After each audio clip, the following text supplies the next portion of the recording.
വൈകുന്നേരത്തെ ചായക്കടിക്ക് ബേക്കറി എന്തെങ്കിലുമൊക്കെ ഉണ്ടായിട്ടുണ്ട്. ഇന്നാണെങ്കിൽ ഒന്നും ഉണ്ടായിട്ടില്ല. അപ്പോൾ ഇതാ പൊന്നുവിന് അരിപ്പൊടി കണ്ടപ്പോൾ ദോശ ഉണ്ടാക്കുക പറഞ്ഞു. അങ്ങനെ അരിപ്പൊടിയിട്ട് ദോശ ഉണ്ടാക്കി ഞങ്ങൾ ദോശയും ചായ കേട്ടോ കുടിച്ചത്. പിന്നെ എന്നും കൊണ്ടുവന്ന മീൻ തന്നെ ഇന്ന് കൊണ്ടുവന്നത് മത്തിയാണ്. മത്തിയുടെ കൂടെ കൊണ്ടുവന്ന മീനാണ് ഇത്. ഇതിൻ്റെ പേരറിയുന്നവരൊക്കെ ഒന്ന് കമൻറ്റ് ചെയ്യണേ. ഇതിൻ്റെ പേരെന്താണെന്ന് എനിക്കറിയില്ല. അപ്പോൾ ഇത് കട്ട് ചെയ്യുന്ന ആൾ ഏട്ടനാട്ടോ.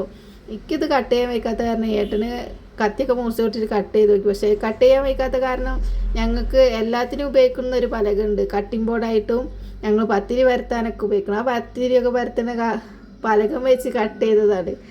പത്തിരി പലകയൊക്കെ 2 കഷ്ണമായി. അങ്ങനെ അതായിട്ടും വയ്ക്കായിട്ട് പിന്നെ കത്രികയായിട്ടൊക്കെ നോക്കി അങ്ങനെ ഒരു ഇതൊക്കെ സൈസാക്കിയിട്ട് അങ്ങനെ പൊരിച്ചെടുത്തു.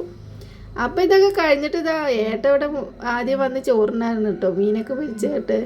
അപ്പോൾ അത് ചെമ്പട്ടിയിലാണ് ചോറിനുള്ളത്. അപ്പോൾ അതിൽ കുറച്ച് ചോറുണ്ടായിരുന്നു. അപ്പോൾ അതിൽ തന്നെ ഇട്ടിട്ട് കറിയൊക്കെ ഒഴിച്ചിട്ട് ചോറിനാണ്. അപ്പോൾ ഇന്നത്തെ വീഡിയോ ഇത്രയുള്ളൂ. ഇഷ്ടമായ ലൈക്ക് ചെയ്യൂ, സബ്സ്ക്രൈബ് ചെയ്യൂ, ഷെയർ ചെയ്യൂ.